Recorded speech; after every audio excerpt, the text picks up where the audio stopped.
Man, we don't need an intro for this one. You already saw the title. Oh, you know what's about to go down.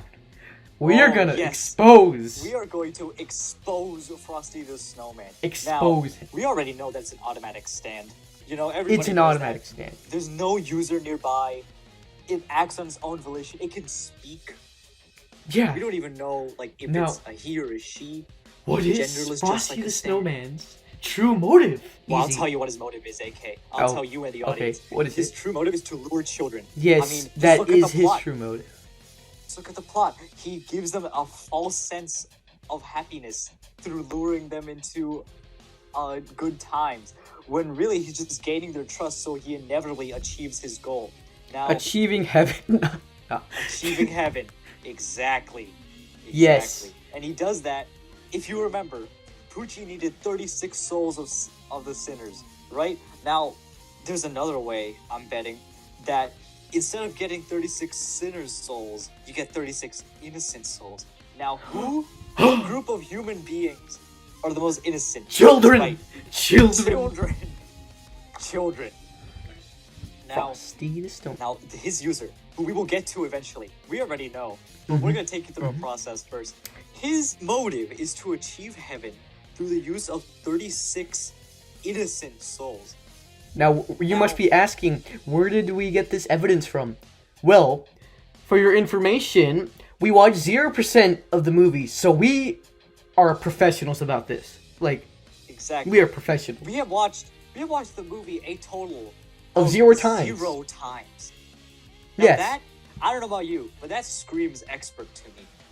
Mm-hmm. And so... Now, why does he have that's, what do you call it? That smoking thing in his mouth? Right, is he hiding something in his mouth? Is that how the stand is activated? Or maybe it's the weapon that he uses. You see, my theory is that the pipe and the hat, as you know, the hat gives magical power to whatever thing it falls onto, and that is how Frosty supposedly came to life. However, I'm going to debunk that.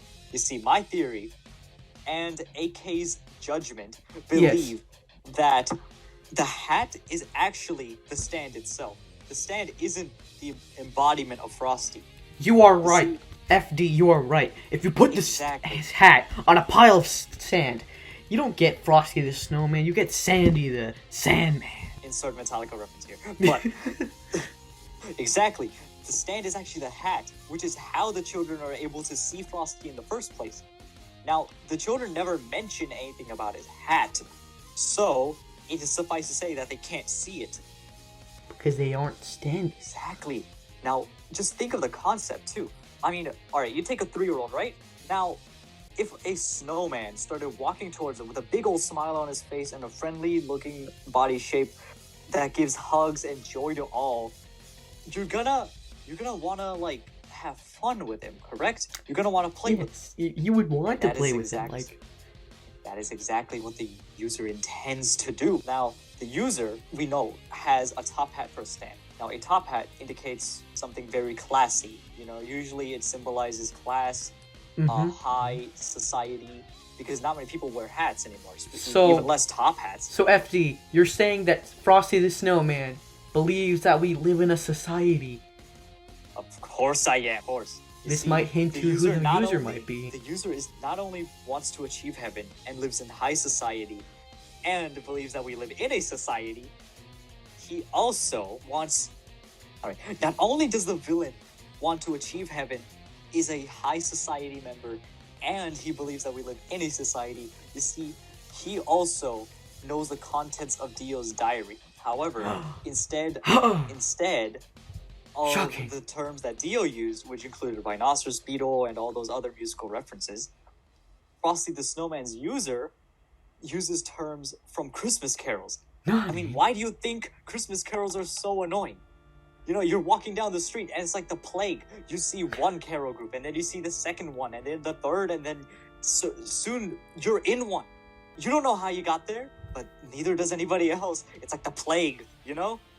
But we do know one thing that can defeat Frosty the Snowman. It is the sun. It is the sun. And you know what else the sun can defeat? Vampires. Exactly. Frosty the Snowman is a vampire. And a Stan. Exactly. So to run it down, his user wants to achieve heaven. He uses children's souls to achieve that goal. Is a member of high society, wears a top hat, and believes that we're in a society, and the sun can defeat him. Now, who does that sound like? Exactly.